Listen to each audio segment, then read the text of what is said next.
When I picked up the phone to ask my son David when his wedding would be, my daughter-in-law Chloe looked me right in the eye and said with a chilling smile, "Oh, we already got married yesterday. We only invited special people." The words hit me like a bucket of ice water. Special people. Me, who for 3 years had paid their monthly rent of $500, bought every piece of furniture in their house, and filled their refrigerator when they had nothing to eat. I was not a special person. I stood there in the living room of my own house, holding the phone as if it weighed 1,000 pounds, watching my son avoid my gaze while Chloe made herself comfortable on the sofa I had bought for them. The pale blue dress I had picked out for her wedding hung uselessly in my closet, along with the new shoes and the illusion of being part of the most important day of my only son's life. I had spent $200 on that dress, thinking about how nice I would look in David's wedding photos in which I would never appear. For weeks, I had planned every detail. I had put money aside to give them $1,000 as a wedding gift. I had called my sister Margaret in Chicago to tell her the good news. I had cleaned my house from top to bottom, thinking they might come celebrate with me after the ceremony. All of that collapsed in a second with those 4 poisoned words. Only special people. David finally lifted his gaze and said in a rehearsed-sounding voice, "Mom, it was an intimate thing, very small, just the 2 of us and the witnesses." But I knew it was a lie. I saw the photos on social media. I saw Chloe's parents proudly posing next to the bride and groom. I saw her siblings toasting with champagne. I saw Chloe's white dress, which I had helped finance with the $800 I had given her last month for her personal expenses. I saw everything I wasn't supposed to see. A week later, exactly 7 days after that humiliation, Chloe called me with a completely different voice. She was no longer the confident woman who had excluded me from her wedding. Now she sounded desperate, almost pleading. "Susan, the rent is overdue. The landlord is pressuring us and says if we don't pay this week, he will kick us out. You forgot to make the transfer." Her voice trembled slightly as if the world were ending. I was silent for a few seconds, remembering all the times I had run to the bank to make that transfer. All the times I had cancelled my own plans to make sure they had a roof over their heads. All the times I had eaten beans and rice so I could give them money for their desires. And now, after they had excluded me from the most important moment of their lives, they had the audacity to call me as if nothing had happened. "Chloe," I said with a calm that surprised even me. "Didn't I warn you that I only help special people?" The silence on the other end of the line was so deep that I could hear my own heart beating. For the first time in years, it was not I who was trembling, but her. "Susan, I don't understand," she stammered. "We were always special to you. You're like a second mom to me." Lies. All lies. Wrapped in that sweet voice she only used when she needed something. The same voice she had used to ask me for money for the wedding dress, for the honeymoon, for the rings, which I had helped finance without knowing I would never see the ceremony where they were exchanged. For so many years, I had this constant feeling of walking on eggshells, weighing every word, every gesture, every gift, hoping to get a crumb of affection from my own son. I was the perfect mother, the obliging mother-in-law, the silent provider who never protested when they treated me like I was invisible. But that phrase, "only special people," awakened something in me that had been dormant for far too long. I had calculated in my head how much money I had spent on them in those 3 years. Between rent, food, gifts, emergencies, and whims, it was over $20,000. $20,000 I had taken from my retirement, from my savings, from the money my late husband had left so I could live my last years in peace. And what was all that for? To be treated like a stranger on my own son's wedding day. That night after I hung up, I sat on my bed and cried. But they weren't tears of sadness. They were tears of anger, of accumulated frustration, of years of silently endured humiliation. I cried for all the times they made me feel that my love was a burden, my presence a hindrance, my money the only thing I had to offer. I cried for the foolish mother I had been, for the woman who had lost herself, trying to be indispensable to those who considered her dispensable. When I woke up the next morning, something inside me had changed. It was not just the pain of betrayal. It was something deeper, colder. I stood up and looked at myself in the bathroom mirror. The same tired eyes as always, the same wrinkles that told stories of years of giving love without getting it back. But there was something else in my gaze, a hardness I didn't recognize, a determination that had been buried under years of compliance. I went to the kitchen and made coffee, as I had every morning for 40 years. But this time, I didn't think about calling David to ask how he had slept. I didn't check my phone in anticipation of a message from him apologizing for the previous day's humiliation. For the first time in a long time, I was my own first concern of the day. I sat at the table where I had so often planned surprises for them, counted bills for their expenses, and cried silently when they treated me with indifference. Now, this table would be a witness to something completely different. I took out my checkbook, my bank statements, and started to do the math. I wanted to see in exact numbers the extent of my own foolishness. Monthly rent of $500 multiplied by 36 months was $18,000. Food and supplies approximately $200 a month was another $7,200. Birthday gifts, Christmas gifts, anniversary gifts, at least $3,000. Chloe's medical emergencies, $800. The car loan they never paid me back, $2,500. The air conditioner repair in their apartment, $600. The living room furniture, $1,200. $33,400. That was the exact sum of my generosity. $33,400 I had wasted from my husband's inheritance, from my pension, from the savings I had put aside penny by penny for decades of honest work. All that money thrown out the window to keep two adults comfortable who couldn't even pretend to respect me. The phone rang and I saw David's name on the screen. Normally, my heart would have pounded as I ran to answer, hoping he would finally apologize and explain that everything had been a misunderstanding, but this time I let it ring once, twice, 3 times. Finally, it fell silent, and I continued drinking my coffee as if nothing had happened. 10 minutes later, it rang again. This time, it was Chloe. I let it ring, too. Then, a text came from David. "Mom, please answer. We need to talk." I deleted the message without replying. At 2 in the afternoon, I decided to go for a walk. I hadn't done that in months without a specific purpose, without an errand related to them. It was always the bank for transfers, the supermarket to buy them something they needed, the pharmacy for Chloe's medications. Today, I went for a walk just because I wanted to. I walked past the park where I had often taken David as a child. I remembered that sweet boy who hugged me tight and said I was the best mom in the world.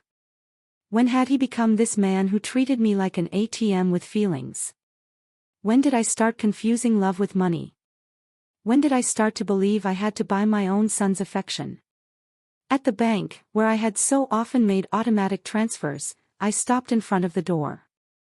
The branch manager, Mr. Clark, saw me through the glass and waved. I had known him for years. He had processed every one of my transfers to David and Chloe. He had watched my account drain month after month to fill theirs. I went inside and walked directly to his office. "Mr. Clark," I told him, "I need to cancel the automatic transfers I have programmed." He looked at me surprised. For 3 years, these transfers had been as regular as the sunrise. "Are you sure, Mrs. Miller? Did something happen?"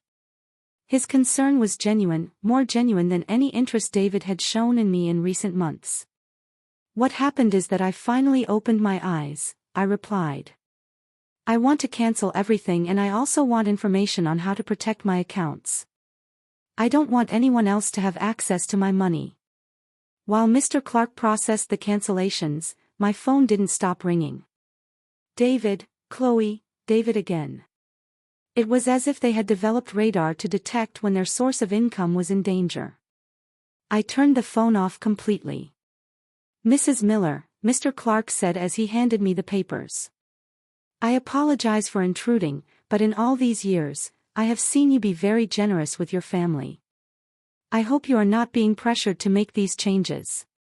His words touched me deeply. This man, who barely knew me beyond bank transactions, showed more genuine concern for my well-being than my own son. "I'm not being pressured, Mr. Clark. On the contrary, I have finally stopped pressuring myself. When I left the bank, I felt strangely light, as if I had left an enormous burden in that office. For the first time in years, my money was entirely mine. I had no financial obligations to people who saw me as a resource instead of a person. I went home and thought about all the things I hadn't done to please David and Chloe. The trips I hadn't taken to save money for them. The friends I no longer saw because I was always available for their emergencies.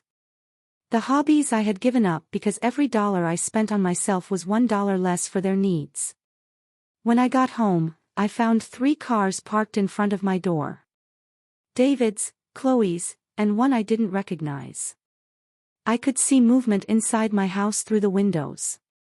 My blood ran cold. They had keys. I had given them keys because I trusted them. Because I thought they would one day take care of me just as I had taken care of them. I took a deep breath before opening the door. It was time for the first real confrontation of my new life. I opened the door to my house and saw a scene I will never forget. David was sitting on my sofa with his head in his hands. Chloe was pacing back and forth like a caged animal, and an older man I didn't know was going through papers on my dining table. My papers, my personal documents. "What is happening here?" I asked in a voice that sounded louder than I expected. All 3 of them looked at me as if I were the intruder in my own house. Chloe was the first to speak, and her voice had that desperate urgency I had already heard on the phone. "Susan, thank God you're here. We need to talk. Mr. Peterson is from the law firm we consulted about your situation." My situation? The question came out of my mouth with a calm that surprised me. What situation? "I'm doing perfectly fine." David finally lifted his head and looked at me with those eyes that once belonged to an innocent child and now only reflected financial panic. "Mom, we went to the bank and they told us you canceled all the transfers. Mr. Clark explained that you also blocked our access to your accounts. We don't understand why you did that." Mr. Peterson, a man in his 50s in a gray suit and a smile that didn't inspire confidence, approached me with an outstretched hand. "Mrs. Miller, I am Dr. Peterson, a family law attorney. Your children are concerned about your mental well-being and have asked me to assess the situation." I didn't shake his hand. Instead, I went directly to my dining table and collected all my documents that he had been reviewing without my permission. "These are my private papers. You have no right to look at them without my consent." "Mom," David interjected with that condescending voice he had perfected in recent years. "We're worried about you. Your behavior has been very strange lately. First, you financially cut us off without an explanation. Then, you don't answer our calls. We think you might need professional help." Chloe approached and tried to take my hand with that fake tenderness she reserved for moments when she needed something. "Susan, honey, we know you're under a lot of stress. Maybe the loneliness is affecting you more than you think. At your age, episodes of confusion are normal." The word confusion echoed in my head like an alarm bell. Now I understood why they had brought the lawyer. It wasn't about helping me. It was about declaring me mentally incompetent and taking control of my finances. The same woman who had told me they only invited special people to their wedding was now treating me like a senile old lady. "I am not confused," I said with a firmness that silenced everyone. "I am clearer than I have been in years, and you are going to leave my house right now." Mr. Peterson interjected with that professional voice lawyers use when they want to sound reasonable. Mrs. Miller, I understand you feel overwhelmed, but your children have a right to intervene if they believe your ability to make financial decisions is impaired. They have documented several concerning behaviors. Concerning behaviors. The laugh that came from my throat was hoarse, almost cruel. Like what? Deciding that my money belongs to me. Deciding to no longer finance the lives of two adults who treat me like trash. Chloe jumped up as if I had slapped her. We never treated you badly. You are part of our family. Everything you have will belong to us one day anyway. We are just speeding up the process. There was the naked, unvarnished truth. Everything I had would one day belong to them. In their minds, I was already dead and they were just collecting their inheritance in advance. It didn't matter if I had 70 years or 70 days left. To them, I was just an ATM with legs that had become problematic. Out, I said, pointing to the door. All three of you get out of my house. David stood up with that angry childlike face he made when he didn't get his way. Mom, we can't just leave. We have obligations. The rent, the car payments, the credit card you co-signed for. You can't just cut us off from one day to the next. I can't. My voice rose for the first time in the entire conversation. Who says I can't? For years, I have paid rent that wasn't even in my name. I filled a refrigerator in a house where I was not welcome. I financed a life that clearly had no place for me. Mr. Peterson took a folder from his briefcase and placed it on my table. Mrs. Miller, we have prepared some documents that could facilitate this transition. A power of attorney that would allow David and Chloe to manage your finances more efficiently. This would just be temporary until you feel better. I took the folder and without even opening it, threw it directly into the trash can. The only transition that is going to happen here is yours to the front door. Chloe started to cry, but they weren't tears of sadness. They were tears of frustration, of contained rage. You can't do this to us, Susan. We were counting on you. We made plans based on your support. We bought things. We took on financial obligations because we knew we could count on you. Obligations based on my money, I replied. Not on my well-being, not on my happiness, not on my company, just on my money. And now that I have decided that my money is better used in my own life, I am suddenly a confused old woman who needs legal guardianship. David tried to approach me, but I took a step back. He was no longer the boy who ran into my arms when he had nightmares. He was a 35-year-old man who saw his mother as an obstacle between himself and a comfortable life financed by others. Mom, we made mistakes, he said in a voice that was supposed to sound remorseful. The wedding was a misunderstanding. Chloe was nervous. I was under pressure. We can fix this if you just become reasonable again. Reasonable. The word tasted bitter in my mouth. Being reasonable means continuing to pay for your life while you treat me like a stranger. It means pretending it doesn't hurt to have been excluded from the most important day of my only son's life. Mr. Peterson packed his papers with the efficiency of someone who is used to having proposals rejected. Mrs. Miller, this is not over. Your family has legal options. If you are indeed making irrational decisions due to mental health problems, a judge can determine that you need guardianship. His words were like a blow. I realized this was not just a manipulative family visit. It was a real legal threat. They wanted to declare me incompetent to manage my own affairs. Mr. Peterson, I said, looking him directly in the eyes.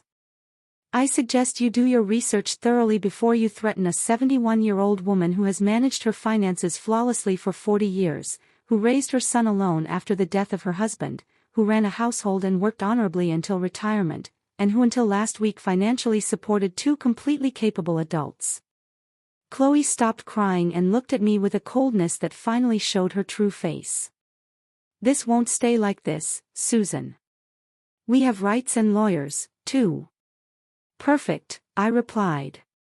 Hire all the lawyers you want.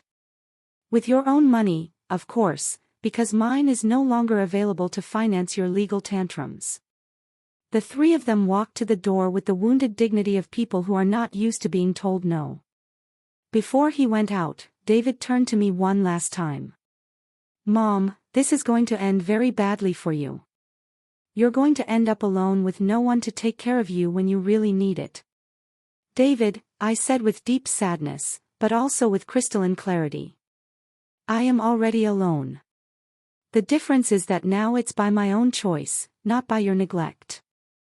As I closed the door behind them, I stood in my living room, surrounded by the most beautiful silence I had heard in years. It was the silence of freedom.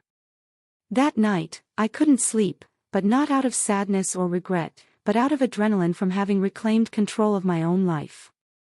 I lay awake in bed, planning my next steps like a general preparing for a battle. If David and Chloe wanted to fight, I would give them a war. But it would be a war I would fight with intelligence, not with emotion. At 6 o'clock in the morning, I was already dressed and ready to go. My first stop was the office of attorney, Mr. Weber, a man I had met years ago when I was handling my husband's will.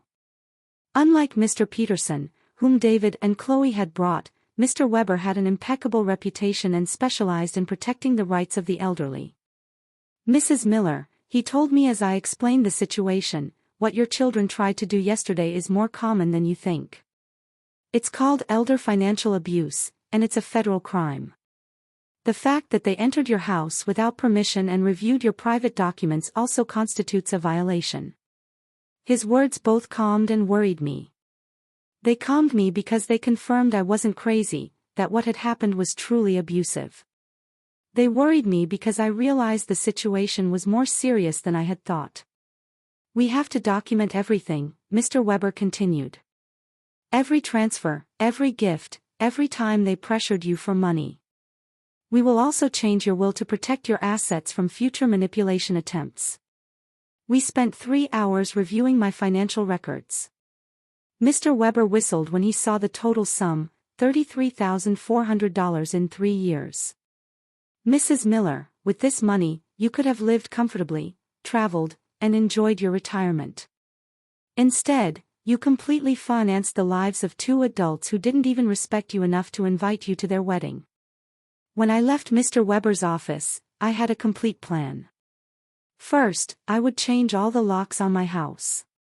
Second, I would install a security system with cameras to protect myself from future surprise visits. Third, I would open a new bank account at a different bank where they had no contact. And fourth, I would start living the life I had postponed for years. My next stop was the hardware store. The owner, Mr. Simmons, had known me for years because I was always buying things to fix David and Chloe's apartment. "Mrs. Miller, what brings you here today? Another emergency with your son?" he asked with the familiarity of a person who had silently witnessed my wasted generosity. "No, Mr. Simmons. This time it's for my own house. I need to change all the locks, and I want them to be of the best quality." He looked at me surprised, but asked no questions. While I was choosing the locks, his son Ethan, who installed security systems, came by. It was Providence in action. "Ethan," I told him, "I also need to install surveillance cameras, the complete system. The price is not an issue." While they were preparing everything for the installation the next day, I received a call from an unknown number. It was Chloe calling from someone else's phone because I had blocked her number after the previous day's confrontation. "Susan, it's Chloe. Please don't hang up. We need to talk like civilized adults." "Speak," I said dryly. "Listen, I understand you're upset about the wedding. It was a mistake. David and I have talked about it and we want to make it up to you. How about we have a special dinner to celebrate our wedding with you? We can do it at your house. Cook together like we used to."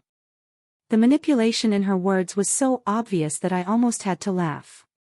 "Chloe, how much rent do you owe exactly?" The silence on the other end confirmed that I had hit a nerve. Well, it's 2 months. $1,000 total. But I'm not just calling for that, Susan. We really miss you in our lives. Do you miss me or my money? I asked directly. Both, she replied with a surprising honesty. Susan, I won't lie to you. Yes, we need your financial help, but we love you, too. You're important to us. If I'm so important, I said, why wasn't I important enough to be at your wedding? Why am I not important enough to get a call that doesn't ask for money? When was the last time you called me just to ask how I was doing? Another silence. We both knew the answer. Never. Chloe, I'm only going to explain this to you once. For 3 years, you have treated me like an ATM with feelings. You used me. You ignored me. You humiliated me. And finally, you insulted me in the worst possible way. Now that the money is running out, you suddenly discover you love me. Susan, please. I cut her off. There is no please. You made your choice when you decided I wasn't special enough to be at your wedding. Now I'm making mine. I hung up and turned the phone off completely. I didn't want any more interruptions on my day of liberation. That afternoon, I went to the beauty salon I hadn't been to in over a year. I always canceled my appointments because David or Chloe needed something urgent or because the money I had set aside for myself became an emergency for them. Mrs. Miller, my favorite hairstylist, Cynthia, called out. What a surprise. I thought you had forgotten us. I didn't forget you, Cynthia. I just forgot that I also deserve to be pampered. I treated myself to the full treatment. Cut, color, manicure, pedicure. For the first time in years, I spent money on myself without feeling guilty. While Cynthia worked on my hair, she told me about her life, her children, her dreams.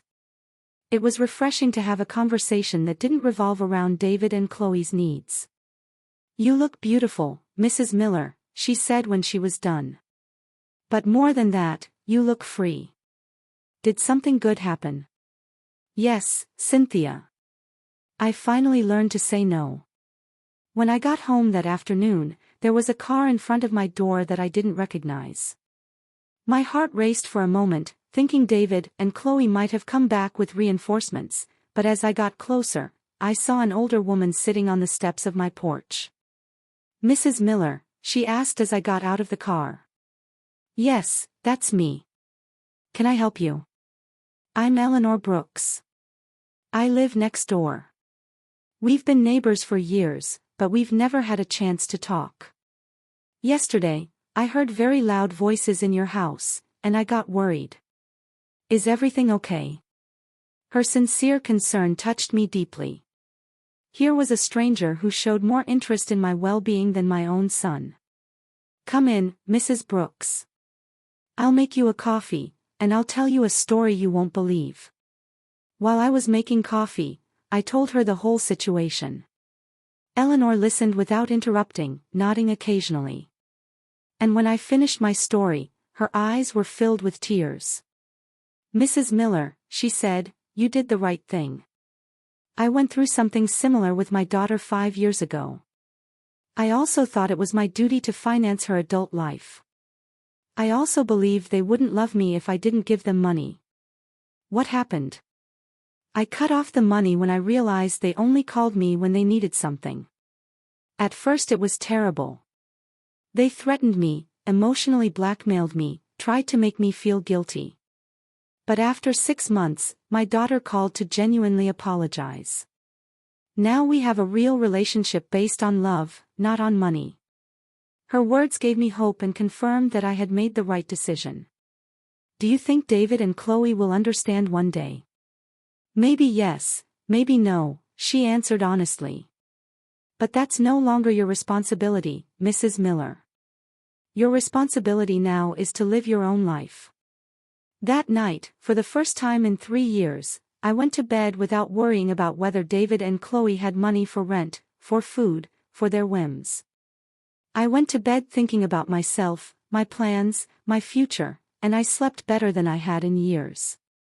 The next day, Ethan and Mr. Simmons came at 8 o'clock in the morning to change the locks and install the security system. While they worked, my phone didn't stop ringing from unknown numbers. Chloe was still trying to contact me from different phones, but I had developed a new skill, completely ignoring calls that didn't suit me. "Mrs. Miller," Ethan said as he installed the cameras. "This system will give you absolute peace of mind. You can see from your phone who is coming to your house even when you're not here. And if someone breaks in without permission, an alert is automatically sent to the police." The irony was not lost on me. I was installing a security system to protect myself from my own son, but it didn't hurt as much as it used to. It was simply a practical measure to maintain my newfound peace. While they were working, I decided to do something I hadn't done in years. Call my sister Margaret in Chicago. We had lost touch because every time we talked, I would tell her about David and Chloe's successes, about how much money I had spent on them, about how proud I was to be able to help them. I now realized that our conversations had become financial reports disguised as family news. "Susan," Margaret answered, surprised. "Sister, how are you? We haven't spoken in months." "I'm good, Margaret. Better than good. I'm calling you to tell you that I've finally come to my senses." I told her the whole story from the beginning. The secret wedding, the humiliation, the visit with the lawyer, my decision to cut off the funding. Margaret listened to me in silence. And when I was done, her answer surprised me. "Susan, sister, it was about time. Every time we spoke, it broke my heart to hear you brag about how much money you gave them, as if love could be measured in dollars. I wanted to tell you something, but I didn't know how." "What did you want to tell me?" "That David never spoke lovingly about you when I saw him at family gatherings. It was always, 'My mom helped me with this,' or 'My mom bought me that,' but never, 'I miss my mom,' or 'I love my mom.' It was as if you were a service provider, not a person." Her words hurt, but it was a necessary pain. Like when a doctor cleans an infected wound, it hurts, but it's part of the healing. "You know what else I noticed?" Margaret continued, "Chloe always spoke about you in the future tense. When Susan is no longer here, we can remodel her house, or, when we inherit, we will invest in the business. As if they were waiting for you to die to really live." This revelation hit me like a bucket of ice water. They didn't just see me as an ATM. They saw me as a temporary obstacle between them and their money. While I was trying to make them happy, they were planning their future without me. After talking with Margaret, I sat in my kitchen processing all this information. Years of marriage to a man who truly loved me, 35 years of raising my son alone after my husband's death, and 3 years of financing 2 adults who saw me as a $100,000 obstacle. The doorbell rang, and on the new cameras I saw it was Eleanor with a mug in her hands. I opened the door and she handed me a fresh brewed coffee. "I thought you might need some company after everything you told me yesterday," she said with that sincere smile I had already come to appreciate. We sat in my living room and Eleanor told me more details from her own experience. "My daughter said the exact same thing to me that Chloe says to you. You're like a second mom to me. We're special to you. Everything will be ours one day anyway." Those are rehearsed phrases, Mrs. Miller. They learned them from the Emotional Manipulation Handbook. "Do you think such a handbook exists?"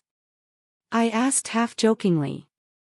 "Not officially, but it seems everyone reads from the same book. Chapter 1 is Make Her Feel Indispensable. Chapter 2 is Create Constant Financial Emergencies. Chapter 3 is When She Resists, Question Her Mental Health." We laughed, but it was a bitter laugh.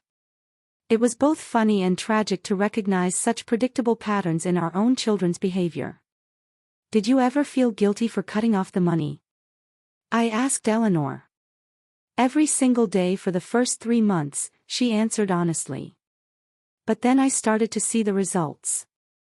My daughter had to get a second job. Her husband stopped playing golf every weekend and started looking for extra work. They learned to live within their means. And more importantly, they learned that I was a person, not a resource. That afternoon, I decided to do something I had postponed for years. Visit my husband's grave. I always made excuses not to go because David or Chloe needed something urgent or because the taxi fare was better invested in one of their emergencies. The cemetery was quiet and beautiful. Robert's grave looked a bit neglected because I hadn't been there to clean it in months. I sat on the grass next to his headstone and talked to him as if he were alive. Robert, my love, I think I lost myself for a while. After you left, I put all my energy into David. I wanted to be the best mother in the world, thinking somehow he would grow up without a father, but I think in the process I forgot to be myself. The wind blew gently and for a moment I felt like he was listening to me. Our son has become someone I don't recognize. Or maybe he was always like this and I didn't want to see it.